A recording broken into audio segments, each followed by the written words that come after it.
권위 있는 새 교훈이란 제목으로 하나님의 말씀 증거하도록 하겠습니다. 지난 시간 우리는 예수님께서 본격적인 사역을 시작하시면서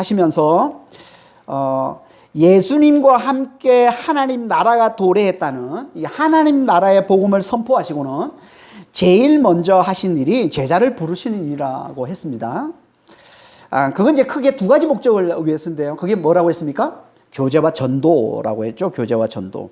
늘 그분과 함께하며 그분 안에 있는 하나님의 나라를 잘 배우고 누리면서 그 복음을 세상에 잘 전하도록 하기 위해서 제자를 부르셨다는 거예요. 그러니까 우리도 주님과의 이게 풍성한 교제로 하나님 나라를 잘 누리면서 그 복음을 세상에 잘 전하는 그런 제자가 되기를 하나님 간절히 원하시는 겁니다. 그래서 예수님은 이제 제 아들과 함께 하면서 그분 안에 하나님의 나라가 있음을 이제 가르치기 시작합니다. 그게 오늘 본문 말씀이에요. 21절, 22절 보겠습니다. 그들이 가버나움에 들어가니라 예수께서 곧 안식일에 회당에 들어가 가르치심에 무사람이 그의 교훈에 놀라니 이는 그가 가르치시는 것이 권위 있는 자와 같고 서기관들과 같이 아니함이더라. 가버나움은요 갈릴리 호수 북서쪽 해변에 있는 갈릴리 해변에 있는 여러 도시 중에 중심 도시라고 보면 됩니다. 중심 도시 중에 하나입니다. 그러니까 예수님은 나사렛을 떠나서 이곳에 이제 사시면서 이제 주변에 여러 마을로 돌아다니며 이제 복음을 전하셨던 겁니다. 그러니까 이 가버나움은 예수님의 초기 사역의 전초기지와 같은 곳이에요. 이제 그곳에서 이제 사역하던 중에 안식일에 회당에 들어가 가르치셨다라고 얘기합니다. 회당은요 예루살렘 성전이 이제 바벨론의 침략에 의해서 멸망을 당하잖아요. BC 586년에. 그 이후에 이제 유대인들은 세계 각지로 흩어집니다. 그 세계 각지로 흩어진 그들이 이제 성전이 없으니까 그 성전 대신에 모여서 예배드리는 초소를 만들었는데 그게 회당인 거예요. 그리고 유대인들은 남자, 어른 이제 10명만 있으면 어디든 회당을 세워서 그곳에서 이제 안식일에는 예배를 드리고 또 말씀을 배우고 그리고 평일에는 이제 말씀을 가르치던 그런 곳으로 삼았던 거예요. 가버나움에도 이제 그런 회당이 있었고 이제 안식일에 예수님께서 그곳에 들어가서 가르치셨다라고 얘기합니다. 예수님의 사역은 크게 세 가지 복음 전도와 말씀 가르침과 능력 행하심으로 주로 이루어졌는데요. 회당에서는 주로 말씀을 가르치셨습니다. 예수님이 회당에서 어떻게 말씀을 가르칠 수 있었을까요? 그렇죠. 회당에 무슨 연고가 있어서 회당에서 말씀을 가르칩니까? 이건요, 당시에 회당의 이제 풍습과도 연결되는데, 당시 회당에는 말씀을 이제 전하는 방문 전도자나 이 방문 교사가 있으면 그에게 먼저 말씀을 전하도록 권하는 풍습이 있었던 겁니다. 그러니까 예수님은 지금 방문 전도자 또는 방문 교사로서 회당에서 하나님 말씀을 전하셨던 거예요. 그런데 예수님의 이 가르침에 사람들이 어떻게 반응했다고 합니까? 다 놀랬다는 거예요. 그 가르침에. 그러면서 그 이유를 이렇게 얘기합니다. 그 가르침이 권위 있는 자와 같고 서기관 같지 않았기 때문이다. 이렇게 얘기를 합니다. 권위 있는 자 같았기 때문에. 권위가 뭡니까? 헬라어로 엑수시아라고 하는데요. 이 문자적인 의미는요, 있음 또는 존재에서 나오는 힘 이런 뜻입니다. 존재에서. 그러니까 권한에서 나오는 힘, 저자에서, 그러니까 책을 쓴 자, 저자에서 또는 창조자에서 나오는 힘, 그러니까 권한에서 나오는 힘, 이게 권위인 거예요. 권위. 그래서 영어로 권위가 뭐예요? authority죠, authority. authority가 author가 저자라는 뜻도 되고, 창조자, 이런 뜻도 되는 거거든요. 그래서 이 저자에서 책을 지은 사람이 책을 썼으면, 말씀을 했으면, 말씀의 저자, 이런 뜻인 거죠. 저자에서 나오는 힘, 이런 뜻이에요. 그러니까 이 말은 예수님이 말씀을 가르치시는데, 마치 그분이 말씀의 저자이신 것처럼 말씀을 가르치시더라는 거예요. 말씀을 만드시고 말씀을 이루시는 분이신 것처럼 이렇게 말씀을 가르치시더라는 거예요. 말씀의 저자 되시는 거죠. 이걸 잘 보여주는 말씀이 이제 누가복음 4장 16절에서 21절 말씀인데요. 이 말씀은 어떤 말씀이냐면 나사렛에서 이제 안식일 날 예수님께서 말씀을 가르치는 말씀이에요. 한번 보겠습니다. 예수께서 그 자라나신 곳 나사렛에 이르사 안식일에 늘 하시던 대로 회당에 들어가사 성경을 읽으려고 서심해 선지자 이사야의 글을 들이거늘 책을 펴서 이렇게 기록된 데를 찾으시니 곧 주의 성령이 내게 임하셨으니 이는 가난한 자에게 복음을 전하게 하시려고 내게 기름을 부으시고 나를 보내사 포로된 자에게 자유를 눈먼 자에게 다시 보게 함을 전파하며 눌린 자를 자유롭게 하고 주의 은혜의 해를 전파하게 하려 하심이라 하였더라. 책을 듣고 그 맡은 자에게 주시고 앉으시니 그 회당에 있는 자들이 다 주목하여 보더라. 이에 예수께서 그들에게 말씀하시되 이 글이 오늘 너희 귀에 응하였느니라 하시네. 그러니까 이 말씀은 가버나움에 있다가 가버나움에서 사역하셨잖아요. 가버나움에 있다가 다시 잠깐 이제 고향 나사렛에 가셨을 때 있었던 일이에요. 이게 지금. 그날 이제 안식일에 이제 회당에 가셨는데 회당에 가면 보통 회당장이 원래 이제 회당에서는 1년 동안 1년에 전할 말씀을 미리 정해놓고 있습니다. 그래서 이제 그때 해당되는 말씀은 이제 두루마기 성경책을 줘요. 그러면 이제 그 성경책을 가지고 이제 말씀을 이제 가르치는 건데, 물론 이제 가버나움 회당에서는 말씀이 다른 말씀이었겠지만, 그래서 가르치는 모습은 비슷했을 겁니다. 같았을 겁니다. 그러니까 예수님께서 지금 이제 회당장이 건네주는 말씀을 받으시고 말씀을 가르치시는데 어떻게 가르치십니까? 이사야서 61장에 나오는 1절부터 3절까지 말씀이거든요. 이 말씀이 이사야서 61장 1절에 3절. 그러니까 이 말씀을 읽고는 뭐라고 말씀하세요? 이 말씀을 성취하러 오신 네가 당신이다 이렇게 얘기하고 있는 거예요. 이 글이 오늘 너희 귀에 응했다. 이 말이 무슨 말이에요?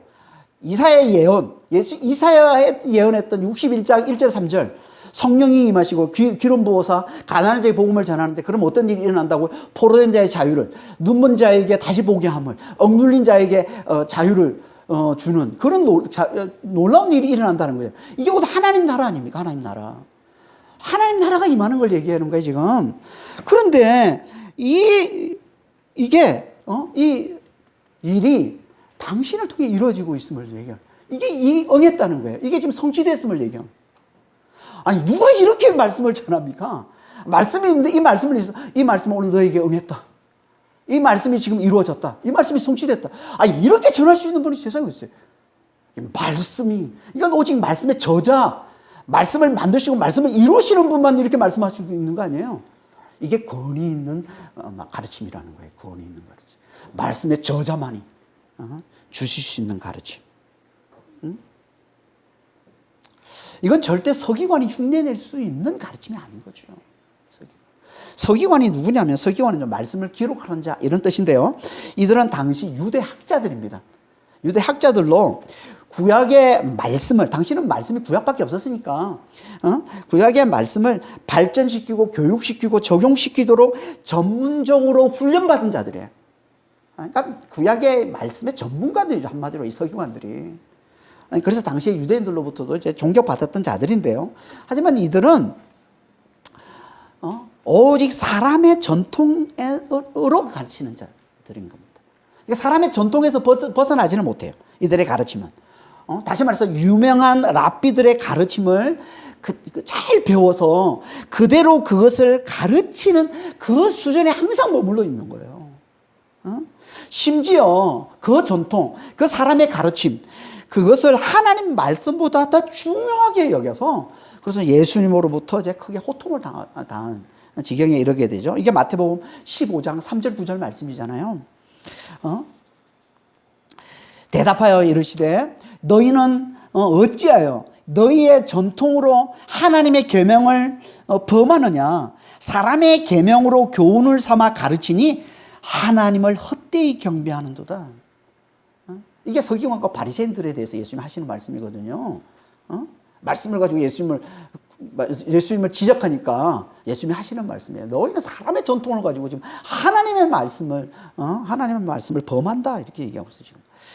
그러니까 이들은 말씀을 가르치면서 그걸 말씀하시는 하나님의 그 뜻, 하나님의 그 마음, 그게 뭔지에 대해서는 크게 관심이 없고 오로지 자신들이 배운 그 전통적인 가르침을 정확히 알고 그걸 전하는 데에만 관심이 있었다는 거예요.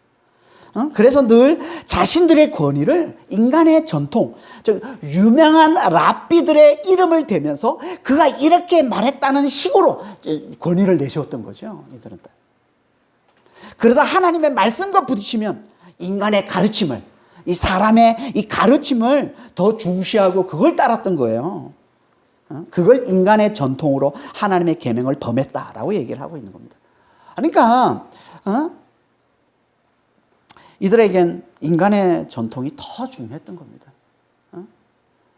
이런 거 뭘 얘기하는 겁니까? 하나님 말씀이 이들에겐 죽은 거죠. 하나님의 말씀이 죽은 말씀이 된 거예요. 죽은 말씀으로 전하고 있는 거예요. 그러니까 하나님이 말씀만 하시고는 아무것도 못 하시는 분, 이렇게 여기시는 거예요. 그러니까 인간의 지식, 인간의 가르침만 계속 전하고 있는, 이게 서기관의 가르침이었던 겁니다. 그러니까 서기관들은 하나님의 말씀을 죽은 말씀처럼 인간의 지식으로만 말씀을 가르쳤던 것이고, 예수님은 그 반대로 살아있는 말씀으로, 살아있는 말씀으로, 그분이 말씀의 저자로 말씀을 만드시고 말씀을 이루시는 분인 것처럼 그렇게 말씀을 가르쳤던 거예요. 이게 권위 있는 말, 세교훈이라는 겁니다. 이건 우리도 마찬가지인데요. 우리도 말씀을 가르칠 때 그걸 말씀하시는 하나님의 뜻은 모르고 유명한 신학자들이나 무슨 설교자, 목사들의 가르침을 이제 권위로 삼아서 전한다면 우리도 죽은 말씀을 가르치는 겁니다. 그걸 권위로 삼아서. 그건 제대로 말씀을 가르치는 게 아니라는 거예요. 예수님처럼 말씀이 살아있는 말씀으로 가르쳐야 제대로 말씀을 가르치는 겁니다. 어떻게 우리가 예수님처럼 말씀이 살아있는 것으로, 그 말씀이 반드시 이루어지는 말씀으로, 말씀이 살아있어서 역사하는 말씀으로 어떻게 우리가 그렇게 가르칠 수 있습니까? 그건요, 말씀의 저자이신 그리스도께서 진리의 영 성령으로 우리 안에 들어오셔서 말씀을 그렇게 깨우쳐 주셔야만 가능한 겁니다. 성령이 하시는 일이 그 일인 거죠. 성령이 하시는 일. 그래서 요한복음 14장 26절에 이렇게 말씀합니다. 보혜사 곧 아버지께서 내 이름으로 보내실 성령, 그가 너희에게 모든 것을 가르치고 내가 너희에게 말한 모든 것을 생각나게 하시리라. 그러니까 말씀의 저자이신 그리스도께서 성령으로 우리 안에 들어와 역사하셔야만 우리가 살아있는 말씀으로 가르칠 수 있다는 거예요. 그러니까 성령 충만함으로 말씀을 가르치는 거예요. 이게 권위 있는 가르침이 되는 겁니다. 성령 충만함으로 말씀을 가르치는. 이렇게 권위 있는 가르침이 나타나면 어떻게 될까요? 먼저 귀신들이 못 견디고 떠나갑니다. 그게 23절, 24절 말씀이죠. 마침 그들의 회당에 더러운 귀신 들린 사람이 있어 소리질러 이르되 나사렛 예수여 우리가 당신과 무슨 상관이 있나이까? 우리를 멸하러 왔나이까? 나는 당신이 누구인 줄 아노니 하나님의 거룩한 자니이다. 지금 회당에 지금 귀신이 있어요. 하나님이 예배하는 곳인데 지금 귀신이 있다고 얘기하고 있는 거죠. 귀신이 없는 게 맞는 거예요. 하나님이 예배하는 곳인데 귀신이 없어야 되는데 귀신이 있어요. 왜 귀신이 있을까요? 말씀이 죽었기 때문에 그런 겁니다. 죽은 말씀이기 때문에 그런 겁니다. 이런 말씀이 죽어 있으면요, 그게 뭐 회당이든 어디든, 지금 우리 교회 예배당에도 마찬가지입니다. 말씀이 죽어 있으면 얼마든지 귀신이 있을 수 있는 거예요. 얼마든지 귀신이 역사할 수 있는 겁니다. 하지만 말씀이 살아있으면 귀신은 못 견디고 떠나갑니다. 왜 그렇습니까? 말씀은 성령이시기 때문에. 성령과 귀신은, 더러운 귀신은 함께 할 수가 없기 때문에 그런 겁니다. 거룩한 영 성령과 더러운 귀신은 함께 할 수 없기 때문에. 여기 귀신이라는 이 단어는요, 포뉴마, 영입니다. 영. 영이라는 뜻인데 이걸 귀신으로 이렇게 번역했는데요. 영입니다. 영. 영은 눈에 보이지 않는 인격적인 존재, 인격적인 힘, 물어보시면 됩니다. 이게 영입니다. 성경에 이제 영적 존재들이 많이 나옵니다. 대표적 분이 누구예요? 하나님이시죠. 하나님과 그를 돕는 천사들. 그리고 그 반대편에 하나님을 대적하는 사단과 마귀가 사단 곧 마귀. 그리고 그 졸개들인 악한 영들 곧 귀신들이 나옵니다. 성경에는. 그러니까 영은 영인데 악하고 더러운 영, 이게 귀신이라는 거예요. 악하고 더러운 영. 왜 귀신을 더럽다고 할까요? 그건 죄가 없는 이 깨끗한 환경에서 역사하는 거룩한 영, 성령과 대조되는 죄가 있는 더러운 환경에서 역사하는 영이기 때문에 그런 거예요. 그래서 더러운 영이라고 얘기하는 겁니다. 하나님 앞에, 하나님께 더러운 건 죄입니다. 죄. 그 죄가 있는 더러운 환경에서 역사하기 때문에, 다시 말해서 성령은 죄에서 깨끗함을 받은 자들에게 임해서 진리와 생명과 기쁨과 자유와 평강을 가져다 주시는 영인데 반해서 이 귀신은 죄가 있는 더러운 환경에서 역사하는 영으로 거짓과 사망과 고통과 억압과 불안을 가져다 주는 영을 말하는 거예요. 그래서 귀신이 악의 원흉들인 겁니다. 마귀와 함께 악의 원흉들. 그러니까 마귀의 일을 하는, 어떻게 보면 그 원흉들이에요, 원흉들. 이게 귀신인 겁니다. 이들을 멸하러 오신 분이 예수님이시라는 거예요. 그래서 예수님이 오신 목적을 이렇게 얘기하는 게 요한일서 3장 8절에 하나님의 아들이 나타난 것은 마귀의 일을 멸하라 하십니다. 이들을 멸하라는 게 예수님의 오신 목적 중에 하나예요. 이게 더러운 귀신들인 겁니다. 그러니까 이들은 거짓의 영이에요. 사망의 영이에요. 어둠의 영이에요. 그러니까 이들은 빛이 오면 물러갈 수가 없는 존재예요. 성령은 빛이시거든요. 말씀은 빛이거든요. 그러니까 말씀이 임하면, 마치 빛이 임하면 어둠이 자동으로 물러가듯이, 그냥 바로 물러가듯이, 성령이 임하면 이 귀신들은 못 견디고 떠나가는 겁니다. 성령이 임하면. 예수의 말씀은 성령이신 거예요. 예수의 말씀은. 그래서 요한복음 6장 63절에 이렇게 말씀하고 있죠. 내가 너희에게 이르는 말이 곧 영이요 생명이라. 예수님의 말씀이 곧 영이요 생명. 예수님의 말씀이 있는 곳에 성령이 함께 하시고 성령이 역사하셔서 우리에게 생명을 가져다 주시는 거예요. 이게 예수님의 말씀이라는 겁니다. 그러니까 그 말씀이 있는 곳에 절대 더러운 영, 이 귀신이 함께 할 수가 없는 거죠. 그래서 예수님의 말씀이 선포되자 귀신이 못 견디고 소리치는 겁니다. 나사렛 예수여! 이렇게 소리치잖아요. 나사렛 예수여! 예수님의 정체를 잘 알고 있습니다, 귀신은. 나사렛 예수여! 정체는 잘 알지만 절대 예수님과 함께 있을 수는 없어요. 함께 할 수가 없는 거예요. 그래서 뭐라고 또 소리칩니까? 우리가 당신과 무슨 상관이 있나이까? 이렇게 해서 귀신이 소리치는 거예요. 이 말은 무슨 말이야? 절대 함께 할 수 없는 관계라는 거죠. 예수님과 우리는 절대 함께 할 수 없는 관계. 다시 말해서 예수님을 극도로 경계하고 예수님을 극도로 싫어하는 존재. 이게 귀신인 겁니다. 예수님을 극도로, 그러니까 우리 주변에서 예수님을 막 예수 얘기만 해도 막 극도로 경계하고 싫어하면 좀 우리가 의심해 봐야 되는 거예요. 귀신이 사로잡혀 있지 않는가 의심해 봐야 되는 거예요. 예수라 그러면 그냥 무조건 막 너무 경계하는 게 있어. 막 경계를 일으키지 싫어하는 사람. 귀신에 사로잡혀서 그런 거예요. 왜 이렇게 귀신이 싫어할까요? 왜 이렇게 예수님을 싫어할까요? 귀신이. 그분과 함께하면 자기가 멸망이라는 걸 잘 아니까. 그래서 이렇게 얘기하는 거잖아요. 우리를 멸하러 왔나니까. 너무 잘 알아요. 그분과 함께하면 자기들이 멸망당하는 걸 너무 잘 알아요. 우리를 멸하러 왔나니까. 나는 당신이 누구인지를 아노니 하나님의 거룩한 자니이다.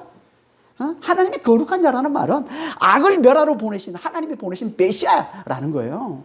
그러니까 귀신은 지금 그 우리 예수님이 자기를 멸하러 온 메시아임을 잘 안다는 거예요 지금. 귀신이 잘 알아요 예수님. 예수님이 하나님의 거룩한 자, 메시아, 하나님의 아들 이런 게 귀신이 잘 안다는 거예요. 어떻게 알까요 귀신이? 귀신은 예수님을 왜 어떻게 이렇게 잘 알지? 우리는 너무 잘 모르는데 이 신은 너무 잘, 왜? 영적 존재이기 때문에. 영은 영을 잘 알아봅니다. 영은 영을 잘 알아봅니다. 더러운 영이라도 영적 존재잖아요. 그래서 영을 잘 알아봅니다. 우리는 잘 못 알아봐요. 왜 못 알아볼까요? 육신이 있기 때문에 못 알아봐요. 육신에 가려져서 잘 못 알아보는 겁니다. 육신에 가려져서. 우리가 성령 충만해야 되는 이유가 그래야 예수님을 잘 알아볼 수 있기 때문에. 성령 충만해야 희미하게라도 뭐 그래도 뭐 온전히 다 알 수 없어. 성령 충만해도 우리는 항상 육신이 있기 때문에. 성령 충만하도 육신이 없어지는 게 아니잖아요. 하지만 성령 충만하면 어느 정도 육신을 이겨낼 수 있기 때문에 그래서 예수님을 제대로 잘 알아볼 수 있는 거예요. 그러니까 정말 성령 충만해야 되는 거예요. 그러다가 우리가 나중에 육신을 벗는 날이 오죠. 그때 우리는 비로소 예수님을 온전히 알아보는 게 되는 거예요. 예수님 되심, 하나님의 아들 되심, 얼마나 그분이 영광스러운 분이실지 제대로 알아보는. 그래서 고린도전서 13장 12절에 이렇게 말씀하고 있습니다. 우리가 지금은 거울을 보는 것 같지. 당시에는 거울이 정동 거울입니다. 잘 안 보이는 거울이에요. 요즘처럼 거울을 너무 아니에요. 착각하면 안 됩니다. 당시에는 안 보여. 아무리 딱 거울이 안 보이면 잘 안 보여요. 그래서 희미하나 그때는 얼굴과 얼굴을 대하여 볼 것이요. 지금은 내가 부분적으로 아나 그때는 주께서 나를 아신 것 같이 내가 온전히 알리라.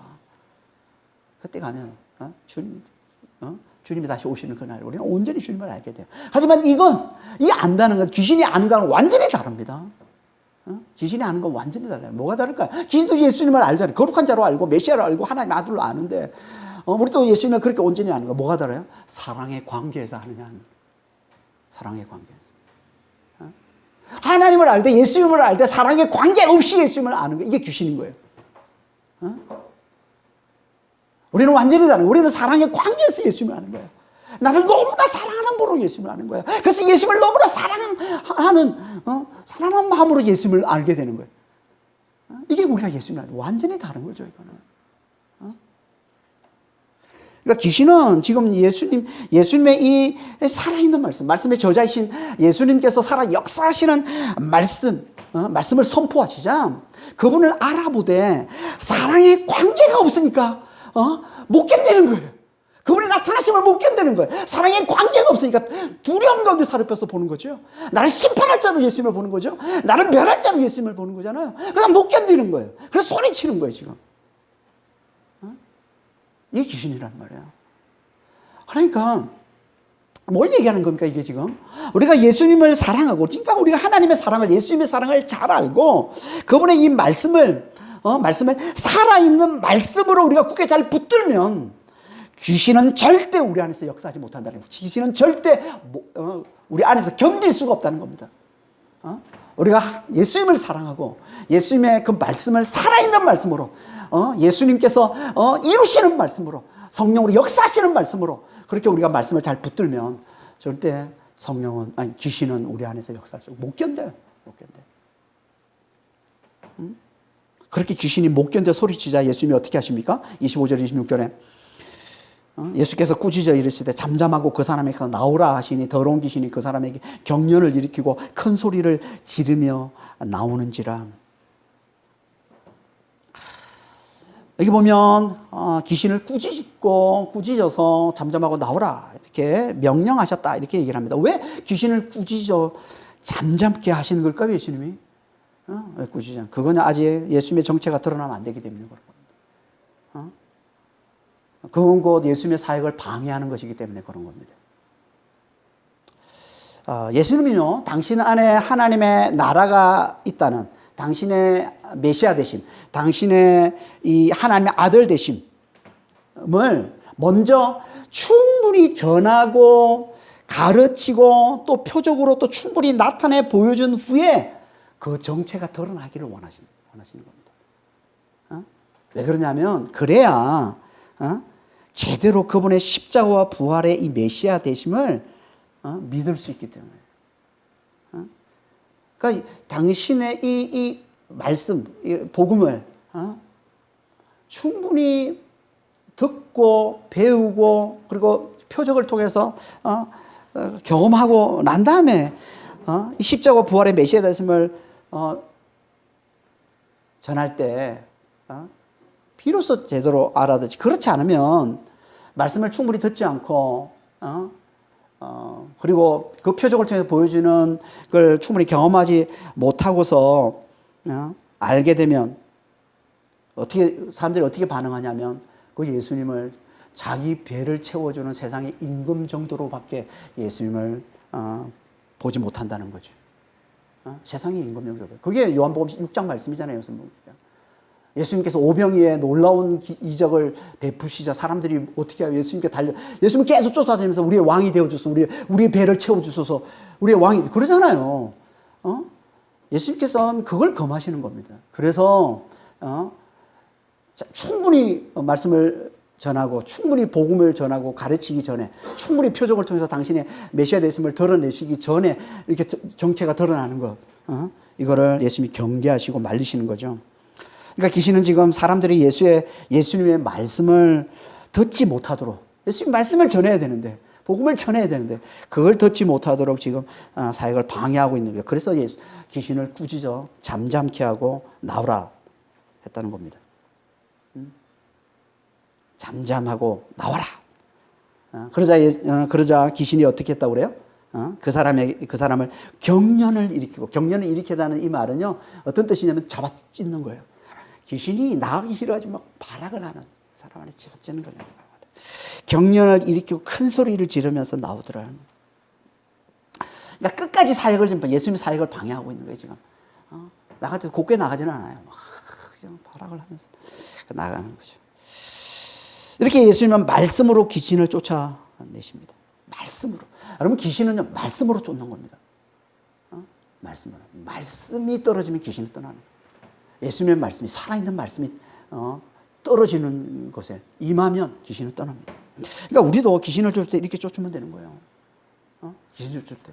먼저 내 안에 예수님이 계심을 확실히 믿고서, 내 안에 예수님이 계시다는 걸 확실히 알고 그걸 잘 믿고서 똑같이 이렇게 선포하면 되는 거예요. 내가 예수 이름으로 명하노니 더러운 귀신아 나가라. 말씀으로 쫓는 거예요. 내가 예수 이름으로 명하노니 더러운 귀신아 나가. 그러면 귀신이 나가는 겁니다. 이건 다른 사람들에게만 아니라 자기에게도 똑같이 행할 수 있습니다. 자기에게도. 예수를 믿는다고 하는데도 계속 악한 생각들, 더러운 생각들, 이 제된 이 생각들이 떠나지 않을 때, 여러분 귀신은요 주로 어디에 붙어 있냐면 생각에 붙어 있습니다. 우리 생각에 붙어서 끊임없이 우리를 거짓으로 미혹하고 사망으로, 그런 자주 죽고 싶다는 생각을 하게 하는 것도 귀신이 자주 하는 거고요. 막 두려움과 이런 생각들 끊임없이 우리 안에서 이런 어둠의 생각들을 계속 조장시키고 있는 거죠. 생각이 붙어가지고.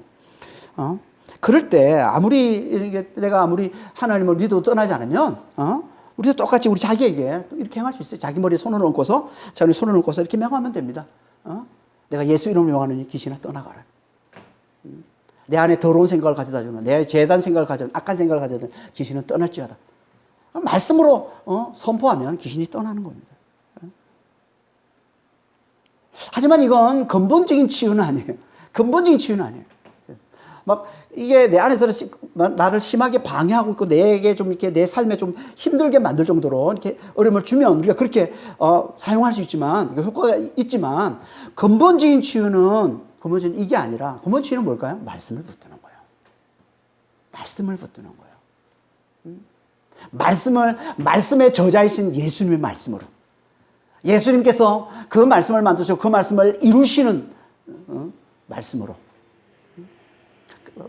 예수님을 통해서 하나님 나라가 임하는, 예수님에서 하나님 나라가 임하는 말씀으로 우리가 말씀을 볼 때마다 이 말씀이 예수님을 통해서 하나님 나라가 임하는 말씀으로 하나님 우리에게 주신 거구나. 이렇게 말씀을 살아있는 말씀으로, 예수님이 역사하는 말씀으로, 성령께서 역사하는 말씀으로 우리가 붙들 때 확실하게 귀신이 떠나게 되는 거예요. 확실하게.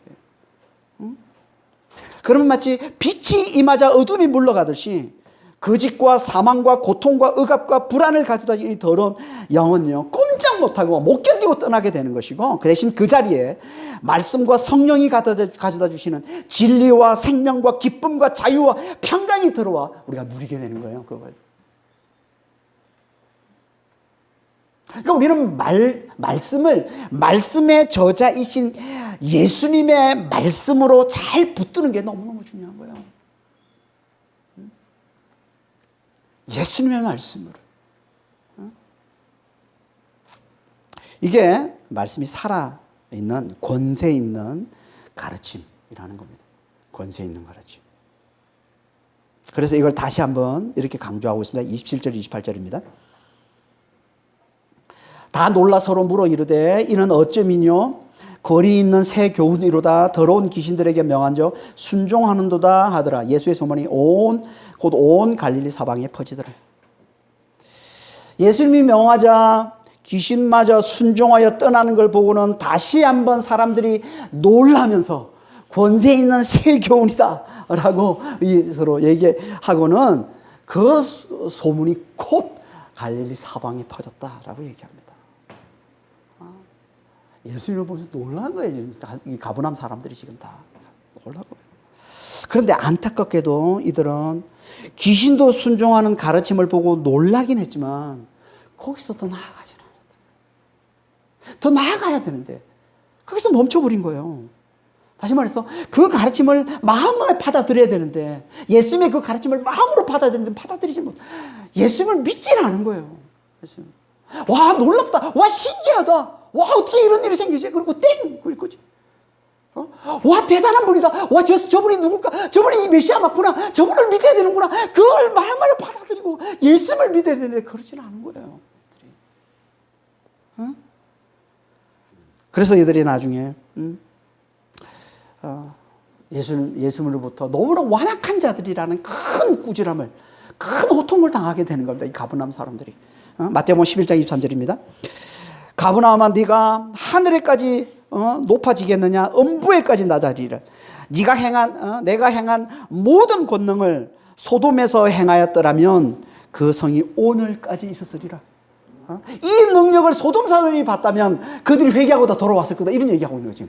아니 이렇게 엄청난 능력을 내가 너희 가운데 있을 때 행하는데 그걸 너희가 다 봤는데 어떻게 너희들은 그렇게 완악하게 나를 배척하고 나를 믿지 않을 수 있는지 이 얘기하고 있는 게 지금. 그러니까 놀라는 것과 믿는 건 다른 겁니다. 신기한 걸 보면 놀랄 수 있어요. 하지만 거기서 그치면 안 되는 거예요. 거기서 더 나아가서 믿음으로 이어져야 되는 거예요. 믿음까지 연결돼야 되는 거예요. 그래서 복음이 내게 되는 것이지. 그래서 내가 복음을 누리며 사는 자가 되는 것이 아니면 망하는 겁니다. 아니면.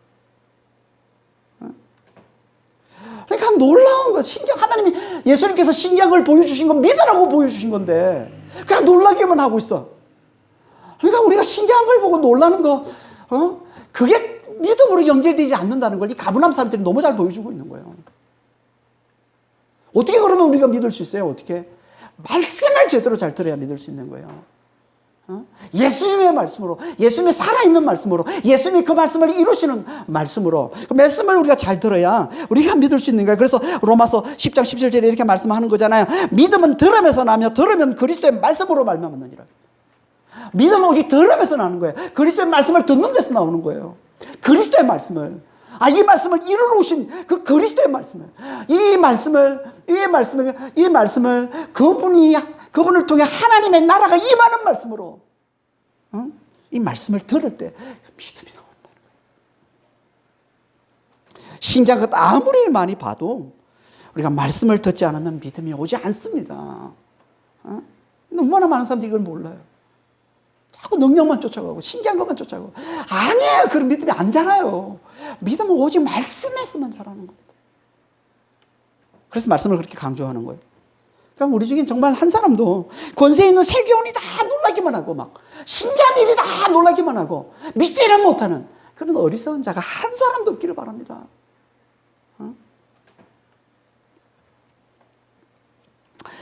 이게 예수님의 구원이 있는 새 교훈인 거예요. 예수님의 구원이 있는 새 교훈. 다시 말해서 말씀의 저자이신 그분이 말씀하시는 살아있는 말씀, 살아 역사하는 말씀, 그럴 때 하나님 나라가 임하는 말씀, 이걸 가르치자 능력이 나타나시는데 제일 먼저 귀신이 떠나가는 우리 안에 있는 모든 악의 원흉인 우리 안에서 우리 생각에 붙어서 우리를 미혹하는 모든 악의 원인은 이 더러운 영이 떠나는 것으로 제일 먼저 나타나고, 하지만 여기서 거치지 않고 이 능력은 또 병든 몸을 치유케 하는 능력으로 나타납니다.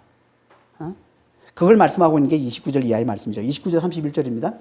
회당에서 나와 곧 야고보와 요한과 함께 시몬과 안드레 집에 들어가시니 시몬의 장모가 열병으로 누워 있는지라 사람들이 곧 그 여자에 대하여 예수께 여짜온데 나아가서 그 손을 잡아 일으키시니 열병이 떠나고 여자가 그들에게 수종드니라.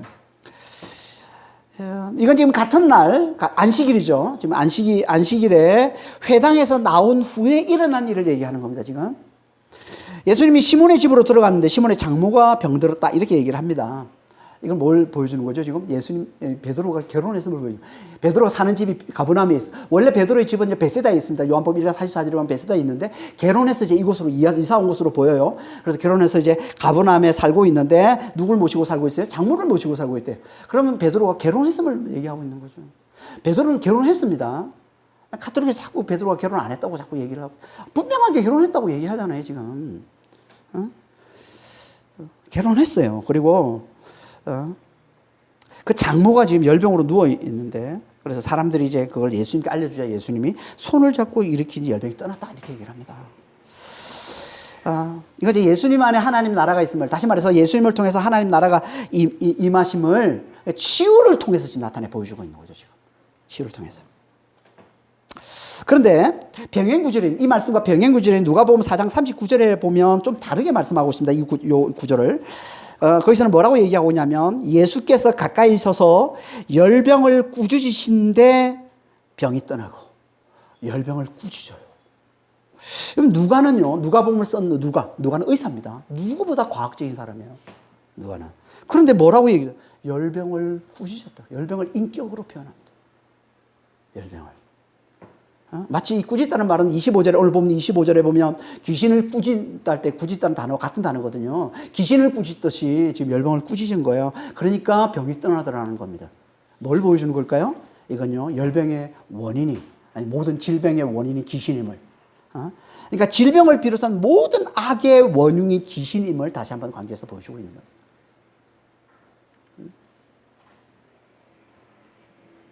그렇게 열병이 떠나자 시몬의 장모가 예수님과 제 아들을 수종들더라. 수종들다란 말은 섬기다란 말이에요.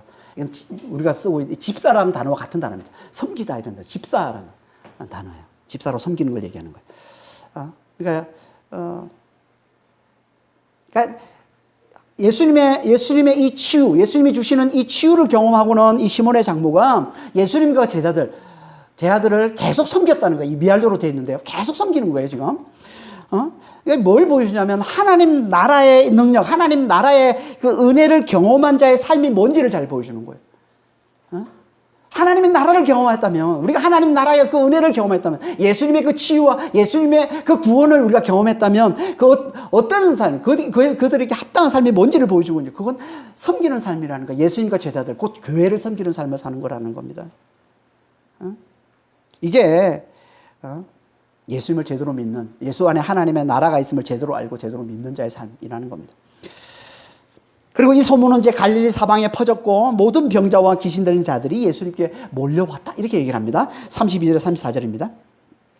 저물어 채질 때 모든 병자와 귀신 들린 자를 예수께 데려오니 온 동네가 그 문 앞에 모였더라. 예수께서 각종 병이든 많은 사람을 고치며 많은 귀신을 내쫓으시되 귀신이 자기를 알므로 그 말하는 것을 허락하지 아니하시니. 왜 저물 때 병자들이 다 몰려왔을 거예요? 해가 지고 저무니까 몰려온 거잖아요.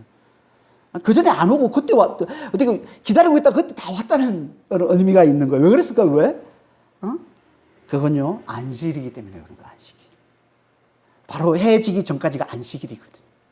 안식일은 보통 금요일날 저녁부터 해질 때부터 토요일날 해질 때까지 해지기 전까지 그때가 안식일입니다. 안식일.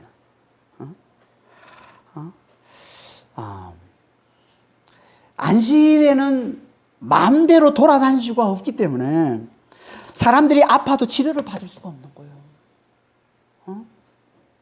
그래서 해질 때까지 기다렸다가 해가 지고 난다. 안식일이 끝나자 예수님께 다 몰려왔다. 아파도 치료를 받을 수 없어. 의사에게 가서 치료받으러 할 수가 없어요. 안식일이라서. 이게 뭐야? 이게 율법주의인 겁니다. 율법주의가 뭐예요? 정해진 법이 사람보다 더 중요하게 여기는 걸 율법주의라고 하는 거예요.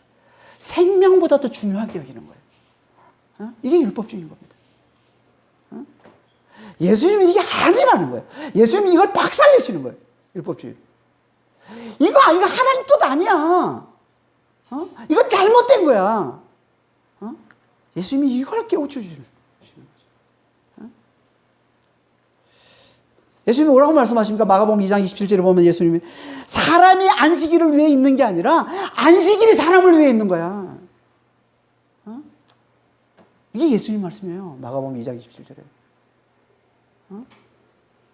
안식일이 사람을 위해 있는 거야. 그래서 예수님은 여기에 자유하셨던 거예요. 이런 율법주의에. 그래서 예수님은 안식일에도 병자를 고치신 겁니다. 그래서 시몬의 장모를 고치신 거 아니에요. 안식일인데. 원래 예수님이 안식일을 정말 율법주의에, 똑같이 유대인들처럼 율법주의에 쩔쩔 맸으면 안식일에 병자를 못 고쳐요. 예수님께서.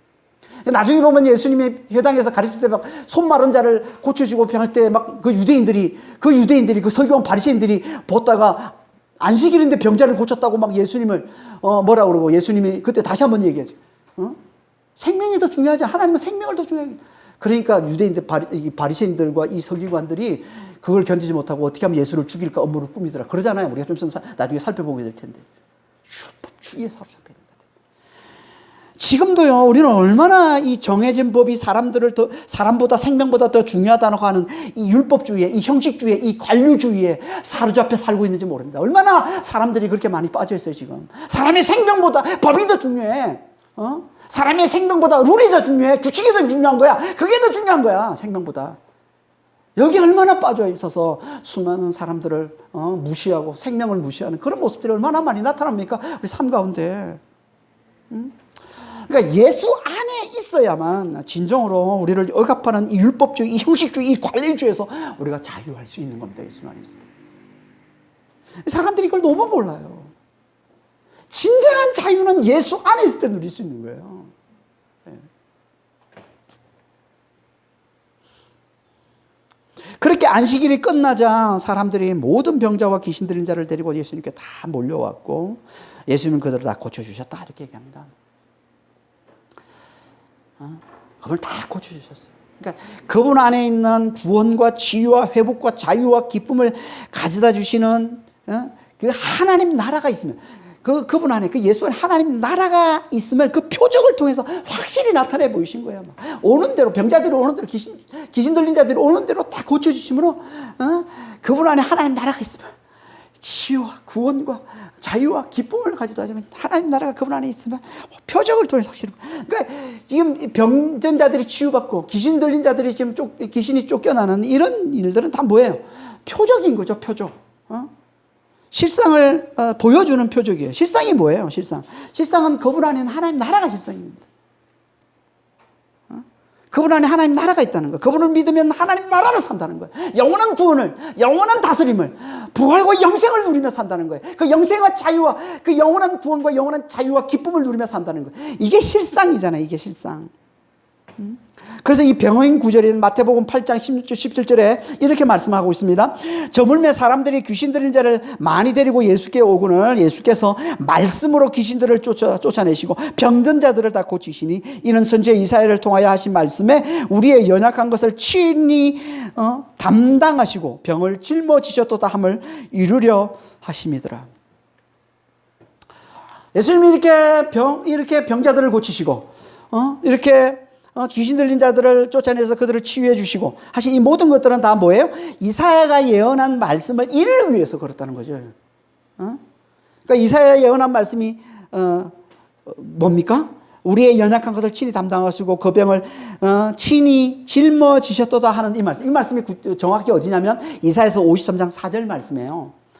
이사야서 50장 4절 5절 한번 보겠습니다. 그는 실로 우리의 질고를 지고 우리의 슬픔을 당하였거늘 그가 찔림은 우리의 허물 때문이요 그가 상함은 우리의 죄악 때문이라. 그가 징계를 받음으로 우리가 평안을 누리고 그가 채찍에 맞음으로 우리가 나음을 받았도다. 여기에 나오는 4절의 질고와 이 슬픔이 이게 마태복음 8장 17절에 나오는 연약한 것과 질병과 연약한 것을 담당하셨다라는 말인 겁니다. 그러니까 이 말씀이 무슨 말씀이에요? 이 말씀은 죄로 말미암은 우리의 모든 질병과 고통들, 이걸 질고와 슬픔이라고 하는 거예요. 죄로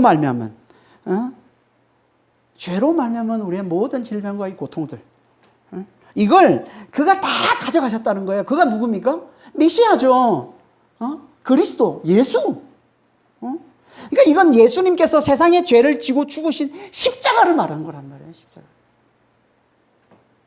그분이 십자가에서 우리의 모든 죄와 그 죄로 말미암은 모든 질병과 고통을 다 가져가셨다는 거예요. 그래서 우리가 이제 평화를 누리고 우리가 나음을 입었다라고. 이 평화와 이 나음은 신약으로 하면 뭐예요? 하나님 나라의 영원한 구원과 다스림을 누리는 걸 얘기하는 거예요.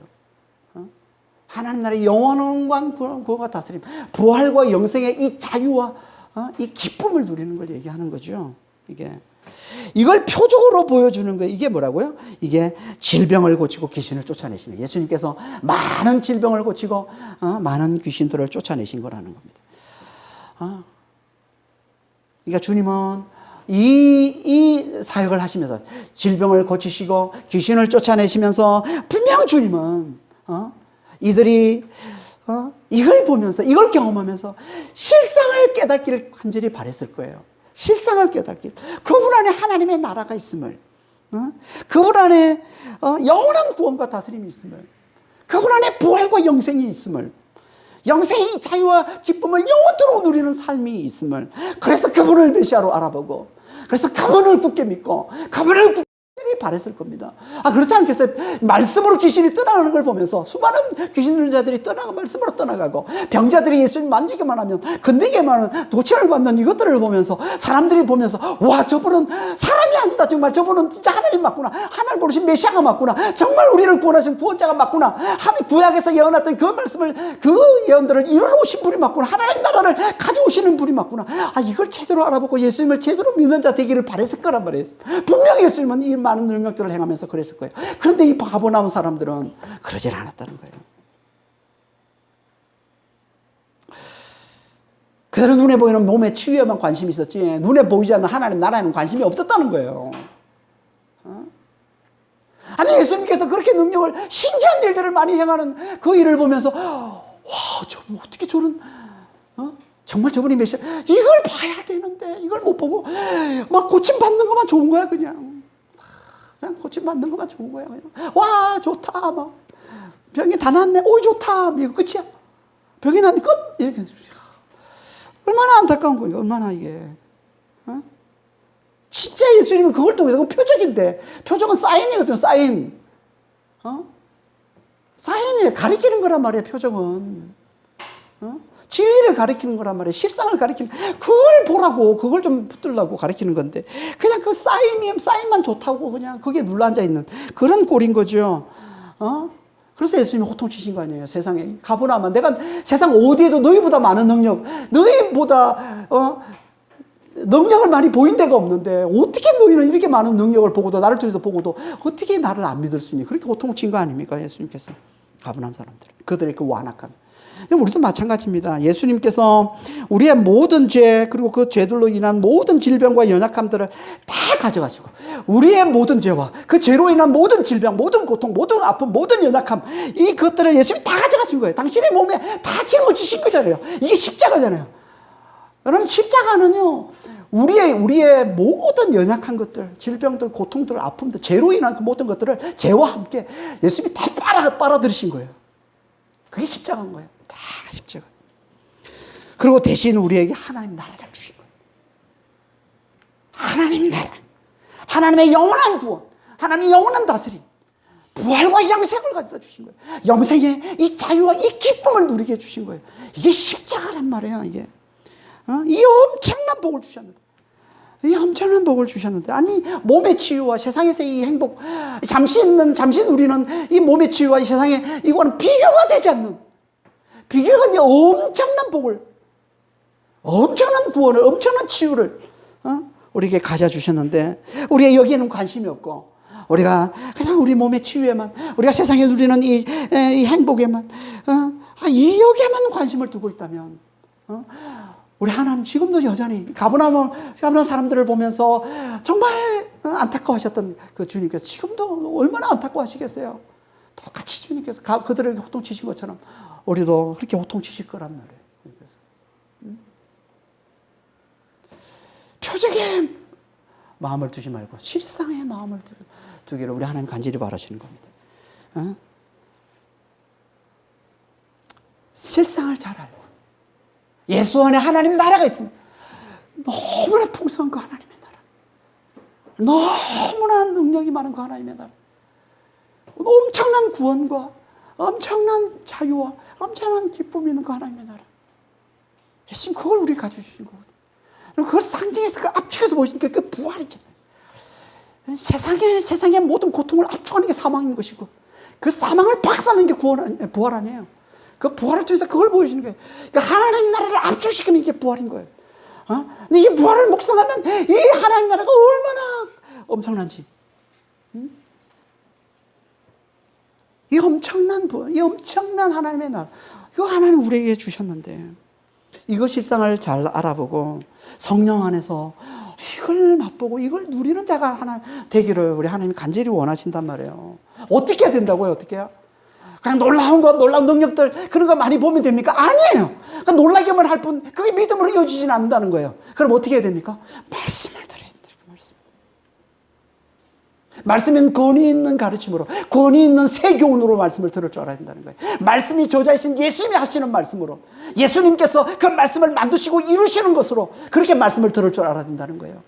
그분을 통해서 하나님 나라가 임하는 말씀으로 들을 줄 알아야 된다는 거예요. 성령이 역사하는 말씀으로 들을 줄 알아야 된다는 거예요. 우리가 지금 보는 이 말씀이 성령께서 역사하시면 지금 이 말씀을 통해서 하나님 나라가, 예수님께서 하나님 나라를 내게 가져다 주시는 그런 말씀으로 이 말씀을 우리가 들을 줄 알고 볼 줄 알아야 우리가 실상을 보는 자, 표적에 머물지 않고 실상을 보는 자가 되어서 그 예수님 안에 있는 그 하나님의 나라를 굳게 붙들며 사는 자가 되는 것이고, 이게 하나님 앞에 진정한 믿음이 되어서 세상에 그 어떤 혼란, 그 어떤 어려움이 있어도 능히 이기게 만들어 준다는 겁니다. 그런 믿음의 성도들이 다 되시길 예수님으로 축원합니다.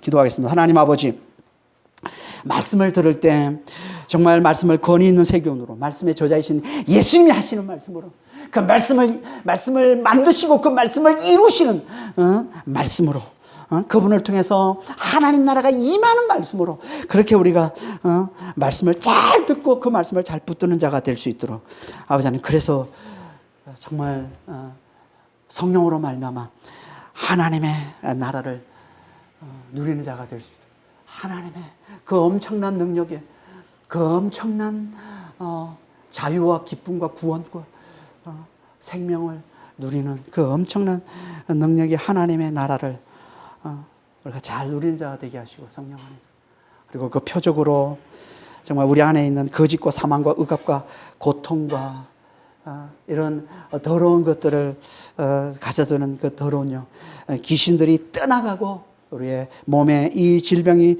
치유되는 아버지 하나님, 그런 놀라운 은혜를 누리며 사는 자가 될 수 있도록 주여 저희를 축복해 주시고 주님 인도하여 주시옵소서. 감사하며 우리 주 예수 그리스도로 기도합니다.